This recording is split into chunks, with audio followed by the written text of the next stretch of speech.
Welcome to YOYO Cine Talkies. సినీ రంగంలో casting couch పై ఎంతో మంది సినీ తారలు వారికి ఎదురైన చేదు అనుభవాల గురించి బయటపెట్టారు. కొందరు డైరెక్ట్ గా కమిట్మెంట్ అడిగి వారి పేర్లు బయట పెడుతుండగా మరికొందరు ఇండైరెక్ట్ గా బడాబాబులు గుట్టు విప్పుతున్నారు. ఇటీవల యాంకర్ అనసూయ భరద్వాజ్ కూడా కాస్టింగ్ కౌచ్ పై వివరణ ఇచ్చింది.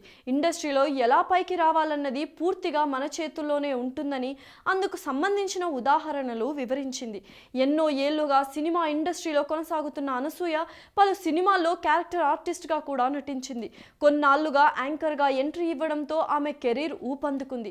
జబర్దస్త్ షో ద్వారా అనసూయ ఏ స్థాయిలో క్రేజ్ అందుకుందో స్పెషల్ గా చెప్పనవసరం లేదు. అయితే ఈ స్థాయికి రావడానికి కేవలం తన టాలెంట్ ని మాత్రమే నమ్ముకున్నానని అనసూయ ఇటీవల ఇచ్చిన ఇంటర్వ్యూలో వివరణ ఇచ్చింది. అనసూయ మాట్లాడుతూ ఇండస్ట్రీలో అడుగుపెట్టిన కొత్తలో పెద్దగా ఎవరూ తెలియదు, అయినా కూడా నేను ఇబ్బందులు ఏమీ ఎదుర్కోలేదు. నా టాలెంట్ ని నమ్ముకొని ముందుకు వెళ్ళడం జరిగింది. కాస్టింగ్ కౌచ్ అనేది ఒక అమ్మాయి ఆలోచన మీద ఆధారపడి ఉంటుంది. ఒక సినిమా కోసం మంచి క్యారెక్టర్ ఆఫర్ చేసినప్పుడు కొందరు ఆడవాళ్ళు ఈజీగా బలైపోతున్నారు. అలా చేయకుండా కొందరు ఉండలేక ఇబ్బందులు పడాల్సి వస్తుంది. కేవలం టాలెంట్ ని మాత్రమే నమ్మాలి. ప్రస్తుత రోజుల్లో కాంపిటీషన్ అంత ఈజీగా లేదని నేను చెప్పడం లేదు.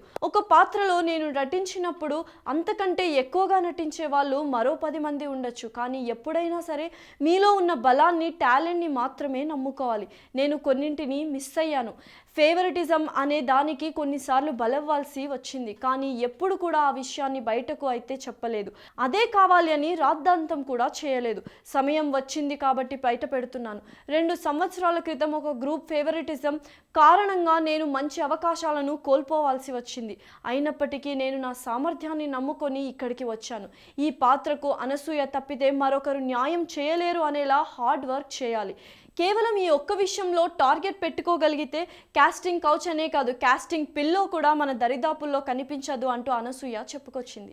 హలో, మిమ్మల్ని సినీ సెలబ్రిటీస్ రియల్ స్టోరీస్ ఏంటో తెలుసుకోవాలనుందా? లేటెస్ట్ గా రిలీజ్ అయ్యే మూవీ రివ్యూస్ నేను చెప్తే వినాలనుందా? ఇంకెందుకు ఆలస్యం, యోయో సినీ టాకీస్ ని సబ్స్క్రైబ్ చేసుకోండి. బాయ్. అన్నట్టు ఇంకో విషయం మర్చిపోయాను, కింద ఒక గంట సింబల్ ఉంటుంది, దాన్ని లాగి బట్టి ఒక్కటి కొట్టండి.